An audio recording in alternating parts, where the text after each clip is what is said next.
Students, आज के इस लेक्चर में हम बात करेंगे ब्रेड मैन्युफैक्चरिंग प्रोसेस या फिर लिवेनिंग ऑफ ब्रेड कि पर्टिकुलर ब्रेड कैसे बनती है।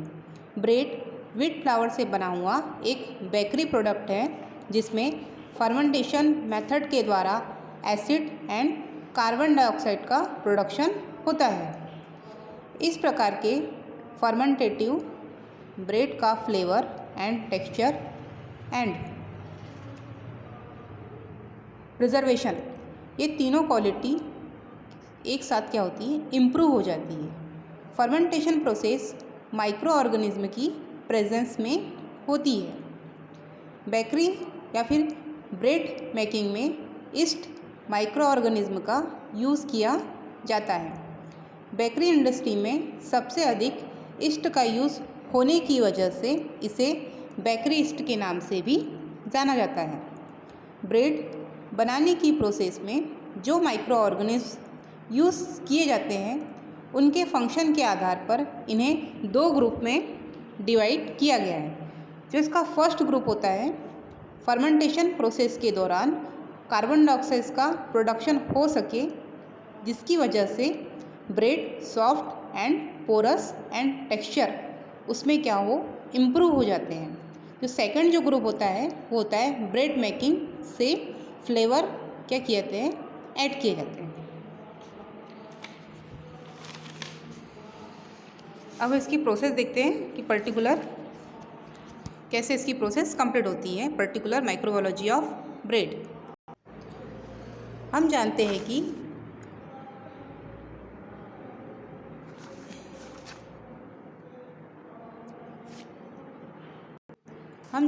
कि रॉ मटेरियल क्या है, जैसे कि ग्रेन जिसमें आता है व्हीट, राइस। इसे पहले फ्लोर में कन्वर्ट किया जाता है, इसके बाद डो बनाया जाता है। देन इसके बाद जो प्रोडक्ट हमारे हाथों में आता है, जस्ट लाइक रोटी, सबसे पहले हम आटा गूंथते हैं, उसके बाद रोटी पकती है। बट रोटी व ब्रेड में फ़र्क क्या है?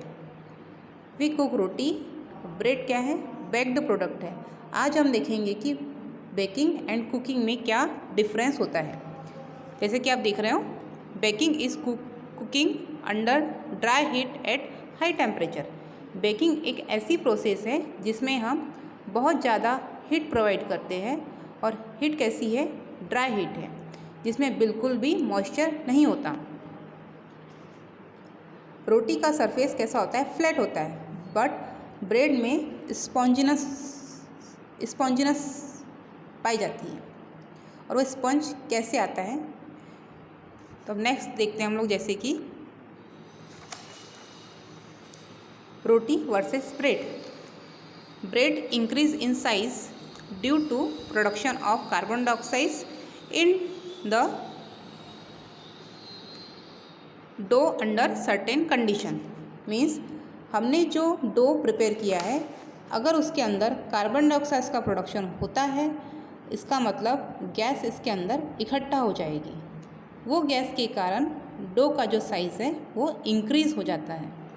Final product that is bread का जो स्पॉन्जिनस स्ट्रक्चर है, प्रोडक्शन ऑफ कार्बन डाइऑक्साइड से ही मिलता है। लेकिन कार्बन डाइऑक्साइड का प्रोडक्शन होता है, कैसे होता है, that's because of fermentation. Fermentation एक ऐसी प्रोसेस है जो माइक्रोब्स करते हैं, जो एज अ बाई प्रोडक्ट होता है हमारा कार्बन डाइऑक्साइड। जैसे आप देख रहे हो, फर्मेंटेशन की प्रोसेस होगी जिसमें इन्वॉल्व होते हैं माइक्रो ऑर्गेनिज्म, जिसे हम कहते हैं एग्जाम्पल में बेकर्स ईस्ट। नेक्स्ट है माइक्रोबायोलॉजी ऑफ ब्रेड। माइक्रोबायोलॉजी के अंतर्गत हम स्टेप बाय स्टेप देखेंगे कि पर्टिकुलर कैसे ब्रेड का फॉर्मेशन होता है। तो step in production of heat.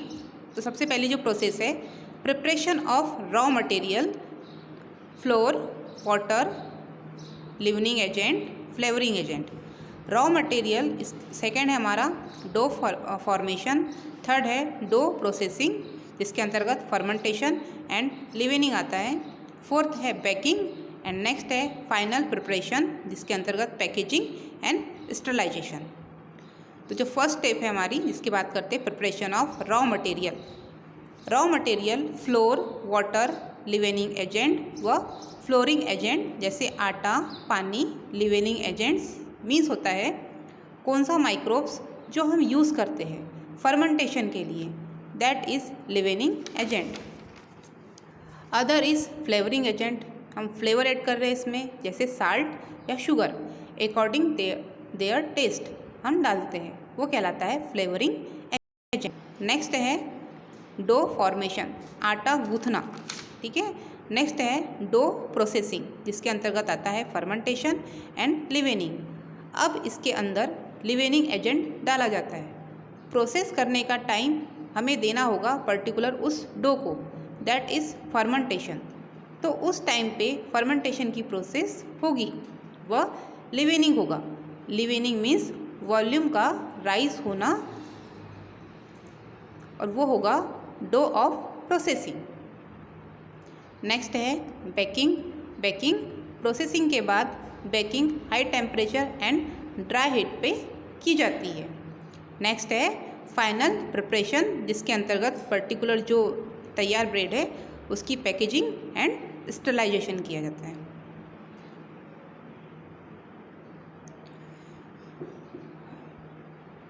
अब स्टेप वाइज देखेंगे। सबसे पहले जैसे कि हम जो फर्स्ट स्टेप थी प्रिपरेशन ऑफ रॉ मटेरियल, सबसे पहले बात आती है ग्रेन्स जो हम यूज़ कर रहे हैं रॉ मटेरियल के रूप में।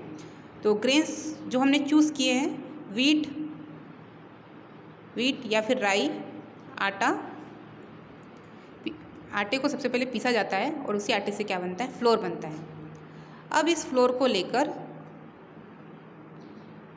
निडिंग होगी, जिसके साथ flour, leavening agent, water, flavouring agent.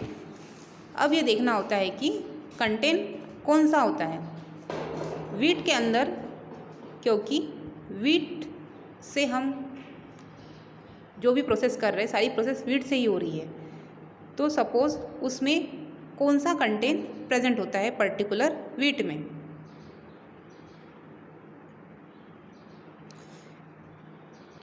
तो वीट में कौन सा कंटेंट प्रेजेंट होता है, तो वीट के अंदर दो कंटेंट्स पाए जाते हैं जो ब्रेड मेकिंग प्रोसेस में बहुत इम्पॉर्टेंट होते हैं।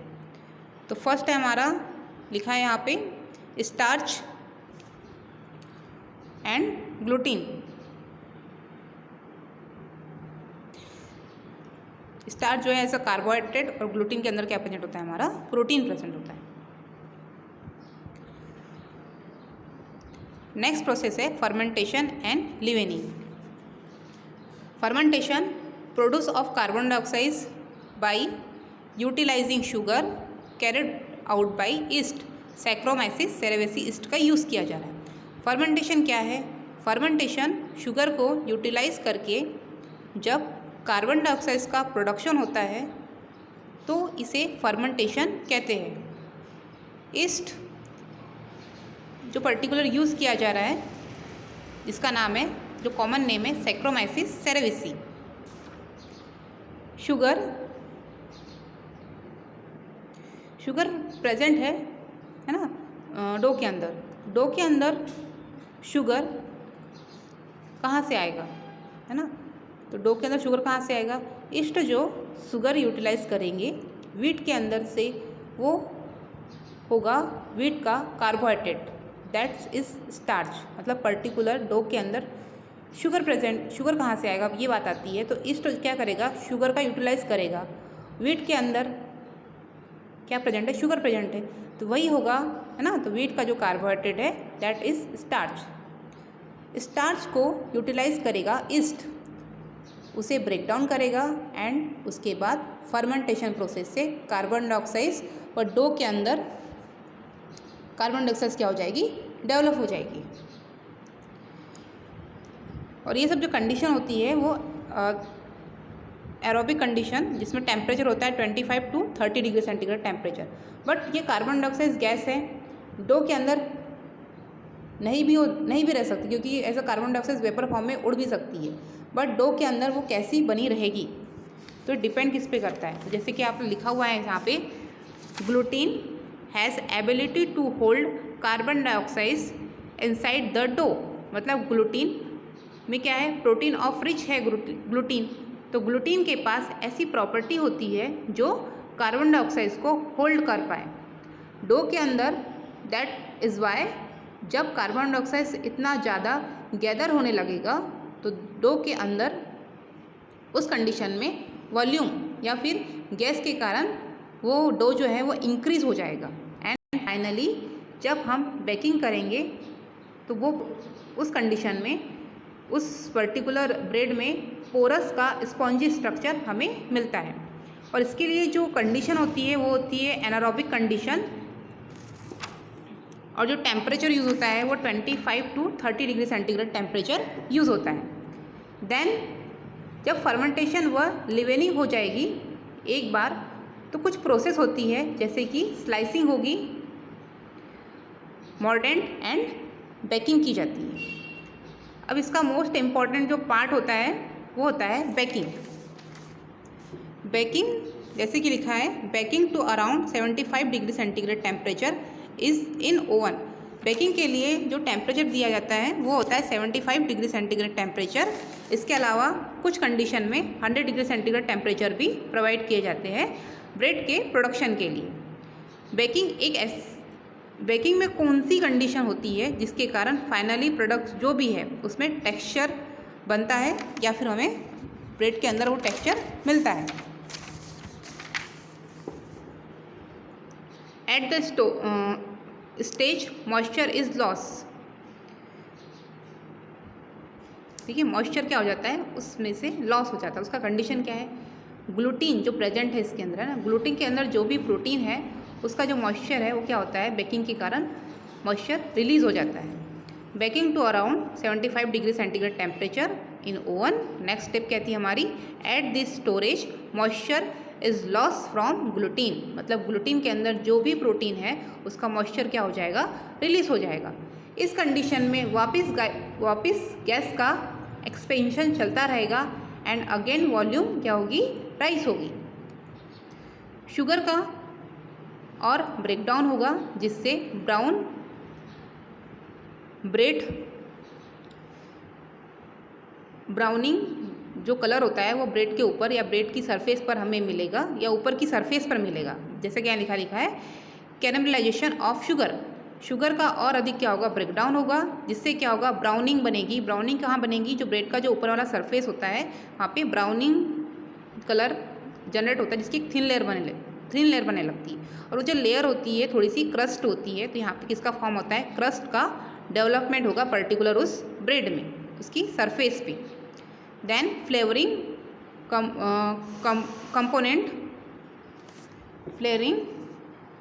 कंपाउंड होते हैं इसमें जो यूज़ किए जाते हैं, जो भी टाइपिकल फ्लेवर जो आता है ब्रेड के अंदर वो प्रोवाइड करता है ईस्ट खुद, क्योंकि उसमें दो कंपोनेंट्स होते हैं जो क्या करते हैं, रिस्पॉन्सिबल होते हैं किसके लिए, फ्लेवर के लिए। तो जो दो कंपोनेंट होते हैं जो रिस्पॉन्सिबल होते हैं फ्लेवर के लिए, उनका नाम होता है थाइमिन एंड थाइमिन डाइफॉस्फेट। इस प्रकार एक ब्रेड का प्रोडक्शन होता है।